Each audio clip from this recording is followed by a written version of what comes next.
Selamat pagi Bapak Ibu, saudara-saudari dikasihi Tuhan. Damai sejahtera untuk kita semuanya. Terima kasih kepada Bapak Gembala yang sudah memberikan kesempatan kepada saya untuk menyampaikan firman Tuhan bagi jemaat yang terkasih di tempat ini. Saya mohon maaf bila dalam pelayanan terdahulu ada kata-kata maupun penampilan saya yang kurang berkenan di hadapan Bapak Ibu. Biarlah Bapak Ibu bisa memberikan maaf kepada saya. Terima kasih. Pagi hari ini saya ingin menyampaikan firman Tuhan dengan judul Garam dan Terang Dunia. Saya akan membacakan bagi Bapak Ibu dari terjemahan sederhana Indonesia yang kedua. Matius 5 ayat 13 sampai 16 dikatakan demikian. Pengaruh baik kalian di dunia ini dapat digambarkan seperti garam dalam makanan. Waktu memasak, setiap orang senang mencampur sedikit garam ke dalam masakannya.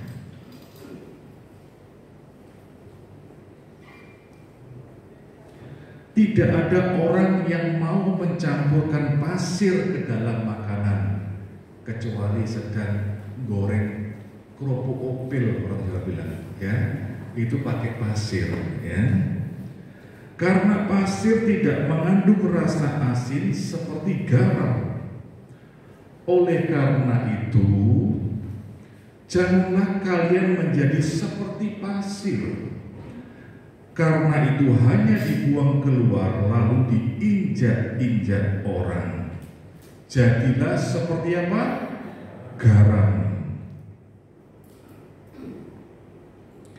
Kamu seperti terang dalam dunia yang gelap ini.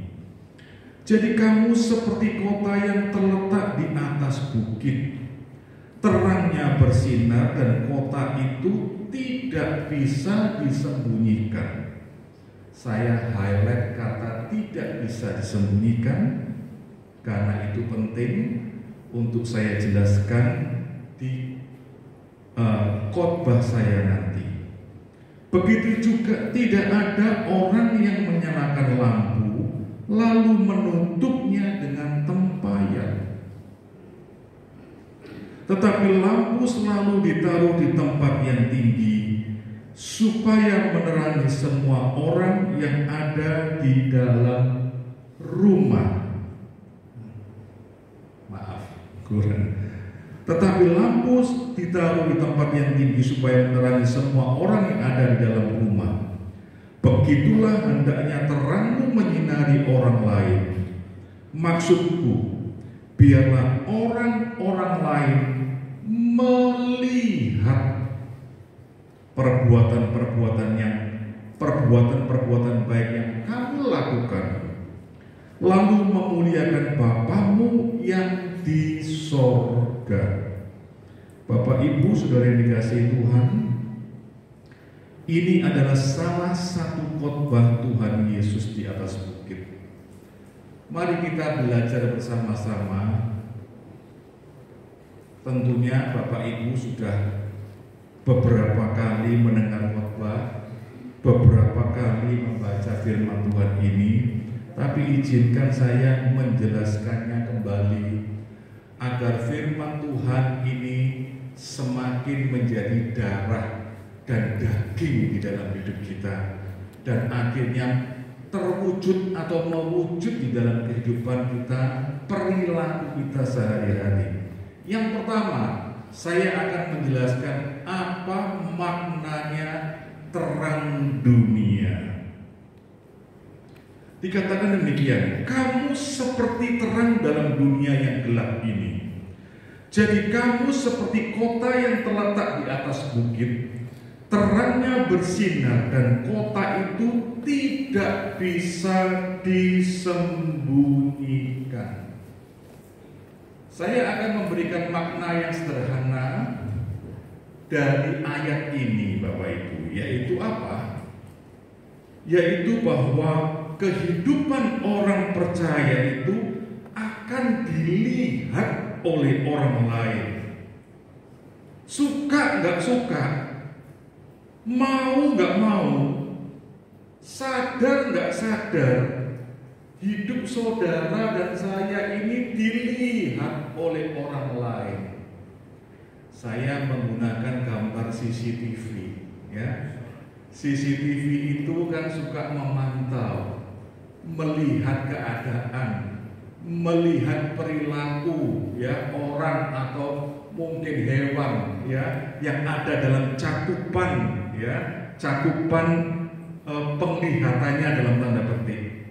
Nah, Bapak Ibu, seringkali kita ini nggak sadar kalau perilaku kita, perbuatan kita, hidup kita itu dilihat oleh orang lain. Karena firman Tuhan mengatakan hidup kita ini tidak bisa disembunyikan. Saudara suka tidak suka, saudara akan dilihat oleh orang lain sekaligus dinilai oleh orang lain. Aku tidak mau dilihat orang lain, tidak bisa. Ini firman Tuhan mengatakan kota yang terletak di atas bukit itu tidak bisa disembunyikan. Bapak Ibu saudara dikasih Tuhan, mulai sekarang Bapak Ibu harus menyadari hidupku ini di mana saja aku berinteraksi dengan siapa saja, aku berrelasi dengan siapa saja, hidupku ini dilihat oleh orang lain. Itu yang pertama. Yang kedua, saudara, makna dari terang dunia. Tetapi lampu selalu ditaruh di tempat yang tinggi, supaya menerangi semua orang yang ada di dalam rumah. Begitulah hendaknya terangmu menyinari orang lain. Apa maknanya, saudara? Kehidupan orang percaya itu diharapkan menjadi penunjuk jalan kepada kebenaran atau kepada Kristus bagi orang-orang yang hidup dalam kegelapan. Bapak Ibu sudah dikasih Tuhan, sekarang ini hidup lebih mudah karena adanya teknologi-teknologi yang membantu kita. Kalau kita mau pergi ke suatu tempat, ada yang namanya Google Map, ada yang namanya Waze. Siapa yang tahu aplikasi itu angkat tangan? Siapa yang sering gunakan? Nah, kita akan terbantu sampai ke suatu tempat di mana kita akan tuju, ya. Kita mau misalnya ke hotel A di Kota Batu, tinggal lihat aplikasinya itu handphone gadgetnya ditaruh di samping mobil. Nah, kita bisa dituntun ke sana. Biasanya nggak nyasar, ada satu dua yang nyasar sampai akhirnya terjun dari jembatan layang atau tol, ada beberapa waktu yang lalu. Tapi rata-rata nggak nyasar. Bapak Ibu saudara dikasih Tuhan, tahukah Bapak Ibu, sadarkah Bapak Ibu bahwa Bapak Ibu saudara semuanya orang-orang percaya di dalam Tuhan diharapkan berfungsi, berperan sebagai penunjuk jalan bagi orang-orang yang hidup dalam kegelapan kepada yang namanya kebenaran atau Kristus. Bapak Ibu kalau lihat di sekeliling Bapak Ibu, ada dua macam orang secara garis besar. Kalau saya mau menjelaskan secara garis besar saja, yang pertama, ini kita ngomong orang-orang yang belum kenal Tuhan, ya. Yang pertama, orang-orang yang seringkali punya masalah. Saya berdua dengan istri membuka pelayanan konseling bagi keluarga, secara khusus bagi Pak Sutri. Kami berdua memperlengkapi diri dengan belajar ya secara formal mengenai konseling keluarga. Seringkali kami menerima klien-klien untuk konseling. Ada banyak keluarga-keluarga, ada banyak pasutri-pasutri yang bermasalah. Mereka itu yang pertama, saudara. Yang kedua, ada kehidupan yang nampaknya berjalan lancar. Oke saja, nggak ada masalah. Kok enak ya diberkati, kok enak ya kehidupan keluarganya, kok enak ya bisa sering berlibur bahkan ke luar negeri, kok enaknya rumahnya bagus, besar, kok enak ya pekerjaannya lancar.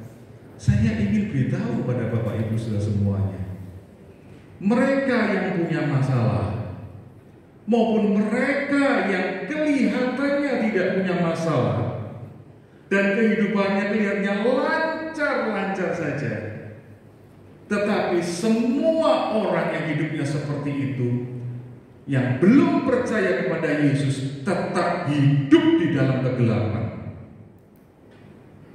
Orang yang punya masalah maupun orang yang kelihatannya lancar, Bapak Ibu, saudara yang sudah percaya kepada Tuhan Yesus, Tuhan sangat mengharapkan Bapak Ibu, saudara semua menjadi Google Map, menjadi Waze, menjadi seperti aplikasi penunjuk jalan. Ini loh hidup yang benar.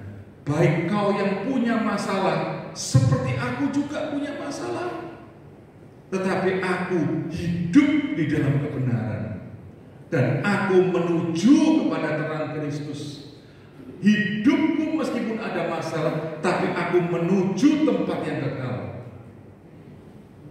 Apalagi saudara yang diberkati, apalagi saudara yang dilindungi, dipelihara Tuhan, sehingga hidup saudara lancar. Saudara terlebih lagi harus bisa menjadi penunjuk jalan bagi orang-orang yang hidup di dalam kegelapan. Dan orang-orang itu, saudara, bisa saja tidak jauh dari lingkaran hidup saudara. Entah itu karyawan saudara, entah itu atasan saudara, entah itu supplier saudara, entah itu relasi saudara, bahkan keluarga saudara sendiri. Di dalam 2 Korintus pasal 3 ayat yang kedua, di dalam terjemahan Secara Indonesia dikatakan demikian. Karena kalianlah yang merupakan surat pengantar kami, waktu orang-orang memperhatikan cara hidup kalian, kalian menjadi seperti surat Kristus yang bisa diketahui dan dibaca oleh semua orang. Surat itu ditulis bukan dengan tinta, tetapi dengan Roh Allah yang hidup. Dan surat itu tidak diukir pada batu, tetapi dalam hati kalian. Tetapi karena kami yang memperkenalkan Kristus kepada kalian, Tuhan juga mengukir nama kalian di dalam hati kami. Bapak Ibu, saya ingin mengartikan ayat yang kita baca itu seperti ini. Yang pertama, cara hidup kita itu akan diperhatikan dan dicontoh oleh orang-orang di sekitar kita. Maaf, saudara, saya pakai gambar seorang peragawati yang sedang lenggak-lenggok di atas catwalk, ya, tempat di mana dia memamerkan pakaiannya atau apa saja, dan ada banyak orang yang menonton. Bapak Ibu, kita ini seperti peragawati itu, ya, ini dalam konteks terang dunia. Cara hidup kita itu diperhatikan dan dicontoh oleh orang-orang di sekitar kita. Orang yang belum kenal Tuhan itu itu tidak tahu Alkitab, artinya itu tidak tahu isi Alkitab. Mereka mungkin dalam tanda petik alergi, mungkin saja najis, mungkin apa itu Alkitab itu tidak sesuai. Tetapi mereka boleh saja tidak tahu isi Alkitab. Tetapi kita, hidup kita ini akan dipakai Tuhan menjadi Alkitab yang terbuka, menjadi surat Kristus yang terbuka. Sebab itu ketika kita diperhatikan, kita dicontoh, mereka akan mencontoh kehidupan Kristus. Mereka akan memperhatikan kehidupan Kristus. Saudara, sekali lagi saya ingin mengatakan, saudara mau tidak mau, sadar tidak sadar, kita ini surat yang terbuka dibaca oleh semua orang. Bapak Ibu, ingat ya gambar ini ya. Kalau sedang bekerja, sedang berelasi dengan tetangga, famili, berelasi dengan anak, istri, ingat saudara seperti peragawati, ya, seperti ini. Saudara diperhatikan dan dicontoh. Maksud yang lebih dalam adalah begini, saudara. Kita seharusnya menjadi role model bagi orang-orang di sekitar kita. Role model itu apa? Contoh peran. Kayak gini loh, kalau jadi pengusaha ini kayak gini. Kalau jadi karyawan itu seperti ini. Kalau jadi seorang ayah itu seperti ini. Kalau jadi seorang suami itu seperti ini. Terus menerus mengasihi istrinya. Kalau jadi seperti istri itu seperti ini, terus hormat kepada suaminya, melayani suaminya. Kalau jadi anak ini seperti ini, hormat kepada orang tua, nurut sama orang tua. Kalau jadi pengusaha itu nggak boleh telat bayar gaji karyawannya, nggak boleh ingkar janji. Kalau kita bekerja, kita selalu berikan yang terbaik kepada siapa kita bekerja. Karena firman Tuhan mengatakan, segala sesuatu yang kamu lakukan, lakukanlah dengan segenap hati, seperti untuk Tuhan dan bukan untuk manusia. Dan upah itu datangnya dari Tuhan. Lewat bos kita kalau kita bekerja, lewat konsumen kita kalau kita jualan. Tapi semuanya itu akan diatur dan diberkati kalau kita bekerja seperti itu Tuhan. Berkat itu dari Tuhan yang utama. Saya hari-hari ini bersyukur melihat anak-anak saya yang bekerja dan diberkati oleh Tuhan secara luar biasa. Saya bersyukur dan selalu ingatkan kepada anak-anak saya, nak, kamu harus memperhatikan kualitas kerjamu. Kalau kualitas kerjamu baik, kamu tidak merugikan orang lain, bekerja dengan sungguh-sungguh, memberikan yang terbaik, nama Tuhan itu dipermuliakan. Selalu saya ingatkan seperti itu. Dan bersyukur hari-hari ini anak-anak saya diberkati Tuhan. Bapak Ibu saudara dikasih Tuhan, ingat kita ini menjadi contoh peran. Khususnya saya berpesan kepada Bapak Ibu yang punya anak. Ya, Bapak Ibu senang nggak senang dicontoh sama anak-anak. Kalau anak Bapak Ibu perempuan, ya, lihat mamanya, dia akan contoh bagaimana mamanya melayani papanya, bagaimana mamanya melayani keluarganya. Kalau dengan sukacita, satu kali dia tumbuh menjadi wanita dewasa dan berumah tangga, dia akan jadi istri berumah tangga seperti mamanya.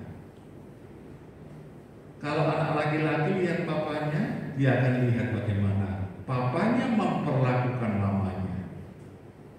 Papanya bertanggung jawab untuk keluarganya, menaungi keluarganya dengan doa, dengan pekerjaan yang bagus, dengan sikap yang bagus. Suatu hari anak bapak ibu yang laki jadi pria dewasa dan berkeluarga, dia sudah punya contoh peran. Oh, jadi papa kayak gini, jadi suami kayak gini, jadi kepala keluarga seperti ini. Bapak ibu sudah dikasih Tuhan, secara khusus kita menjadi contoh peran bagi orang-orang yang belum kenal Tuhan. Saudara, mungkin sampai di sini saudara mengatakan, wah, abot Pak. Saudara, saya ingin memberikan kabar yang baik, bahwa saudara tidak berjalan sendiri. Di dalam hidup ini, meskipun banyak kesulitan, banyak tantangan, banyak hambatan, situasi mungkin saja tidak lebih baik, dan memang menyatakan tidak lebih baik. Tapi ada kabar baik, bahwa Roh Allah itu menjadi super coach, menjadi pelatih yang luar biasa. Saudara, siapa yang kenal atlet yang sebelah kiri ini? Angkat tangan yang kenal siapa? Oh ya, bapak-bapak ini, ibu-ibu banyak yang tidak kenal ya ini ya. Ini Ronaldo. Terima kasih Bapak Ibu, terima kasih yang kenal ya.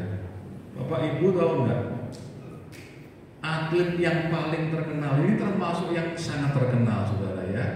Ini uangnya nggak bisa dihitung ya. Saudara ngitung pakai tangan nggak selesai satu hari. Bayarannya itu miliar sebulan, miliar ya, puluhan miliar sebulan itu, nggak kena dihitung uangnya.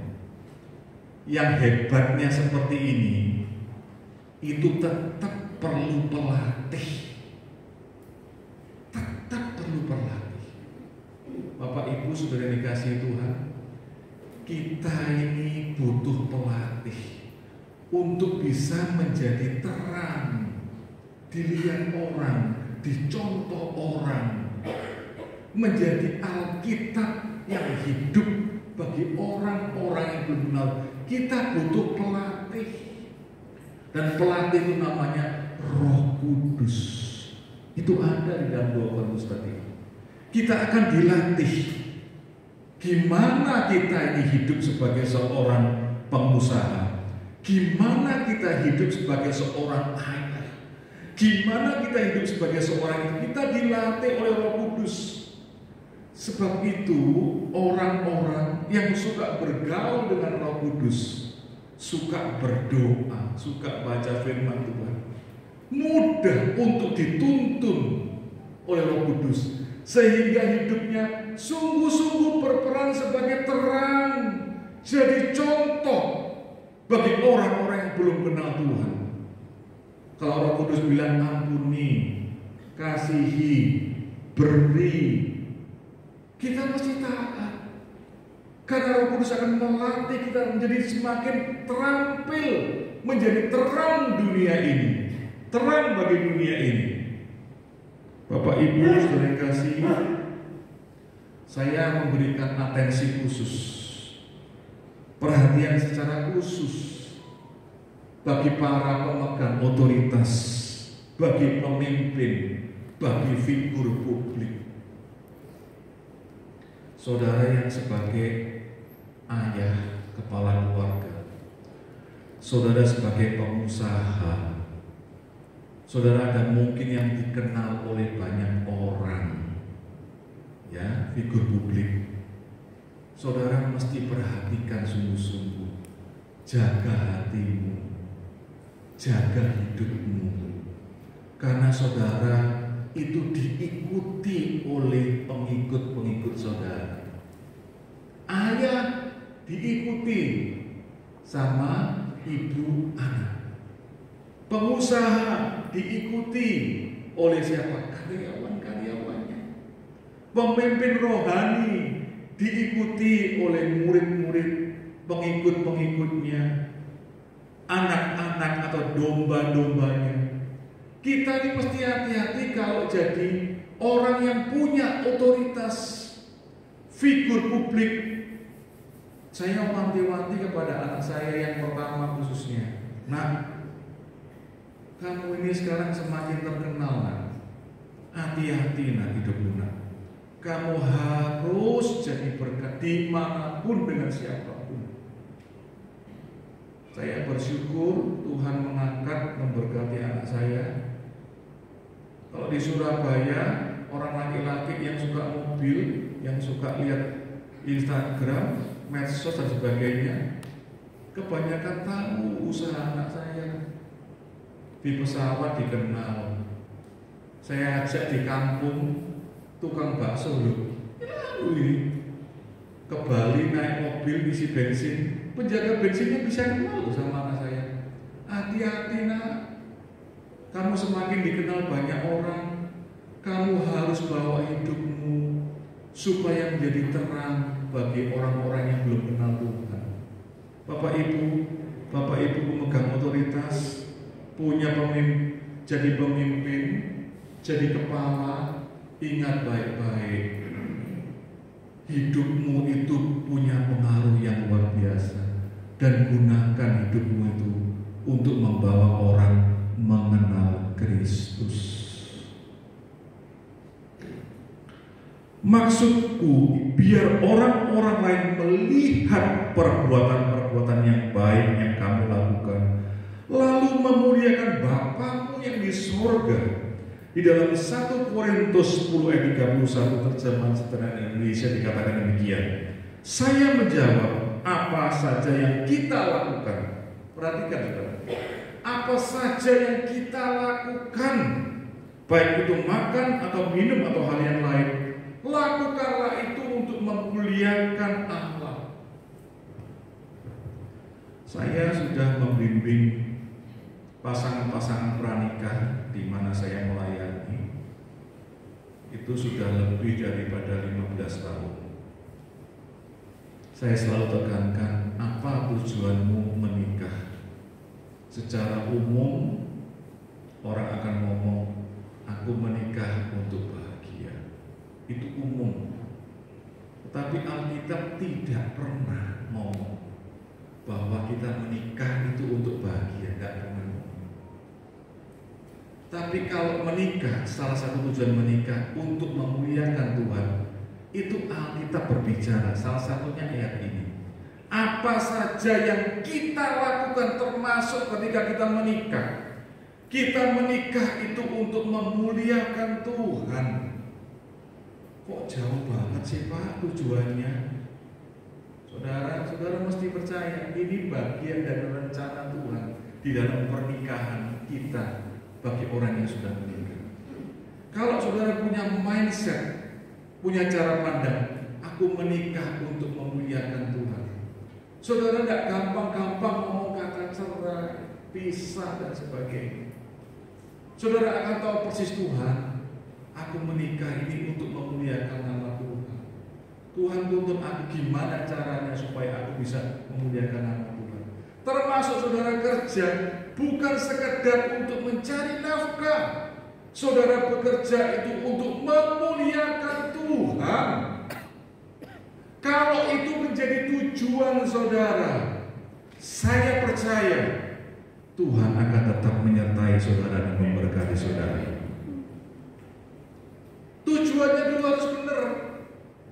Kalau sekedar untuk mencari uang, apalagi uang sebanyak-banyaknya, saudara masuk dalam perangkap yang namanya cinta akan uang, maka segala sesuatu dalam tanda petik saudara halalkan. Yang penting dapat uang dan sebanyak-banyaknya.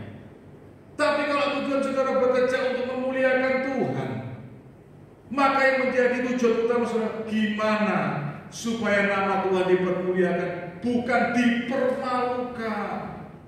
Aku kerja gak terlambat, aku kerja dengan sungguh-sungguh, aku mendeliver, mengirimkan barang, jasa yang menguntungkan, menyenangkan konsumenku. Aku melakukan kewajibanku dengan sebaik mungkin supaya nama Tuhan dipermuliakan. Saya percaya Tuhan menyertai. Bahkan di masa sulit ini Tuhan akan menyertai, melindungi, dan memberkati kita.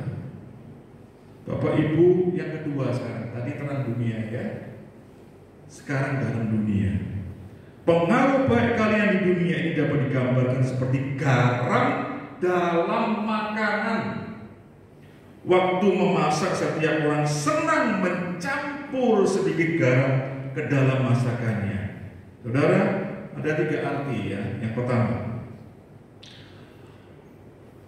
orang percaya memberikan pengaruh secara langsung kepada orang lain melalui kepedulian, keterlibatan, dan perbuatannya.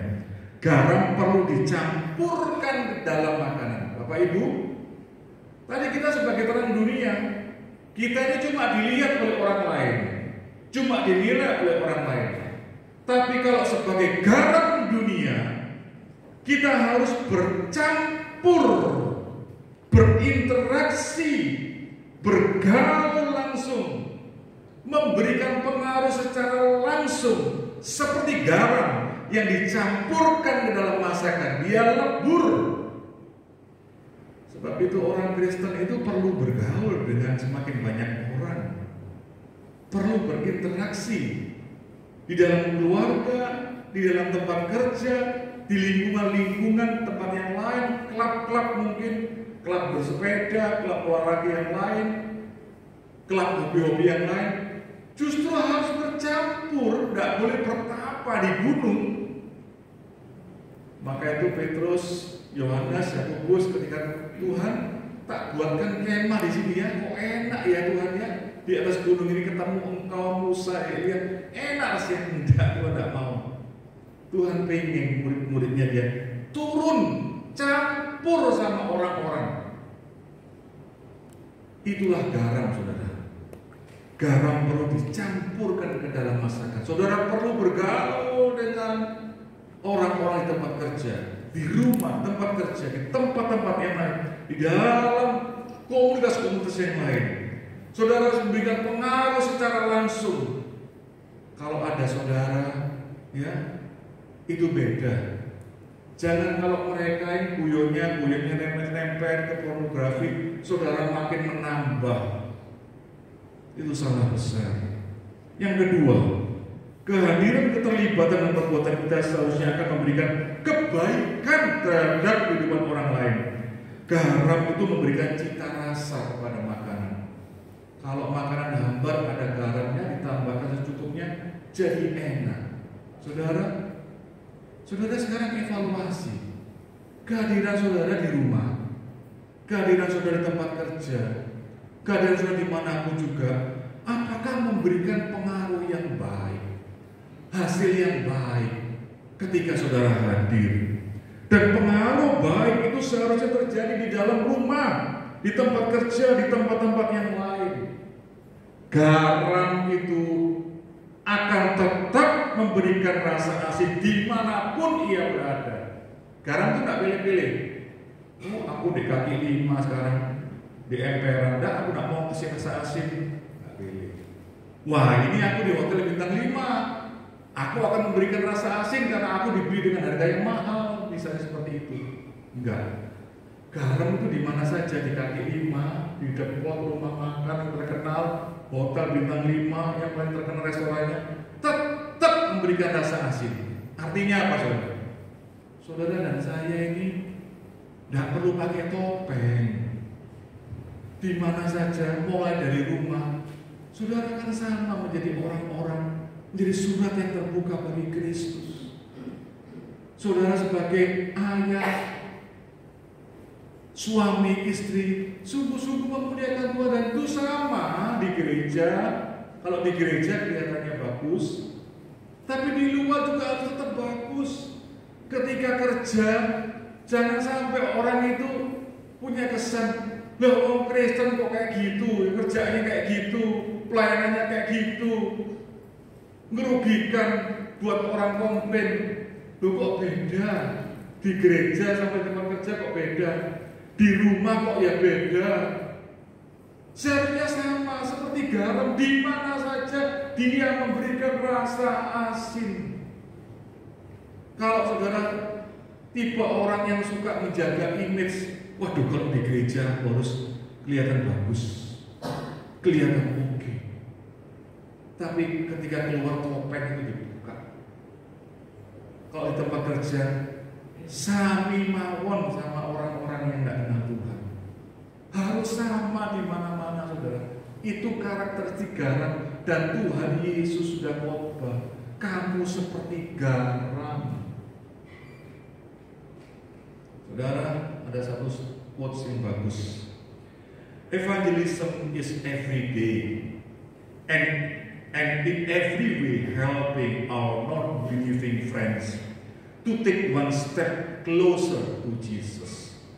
Artinya begini, penginjilan itu setiap hari, dan dalam setiap cara menolong orang yang belum percaya, satu langkah semakin dekat kepada Yesus.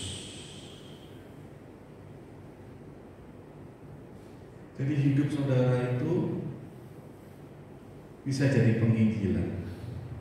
Di rumah, di tempat kerja, di mana saja bisa jadi penginjilan.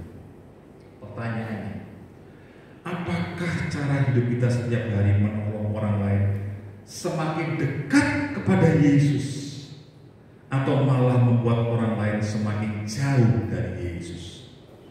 Beberapa waktu yang lalu saya mengunjungi rekan sepelayanan saya, pendoa dan pemimpin komsel di tempat kami terbaring di rumah sakit.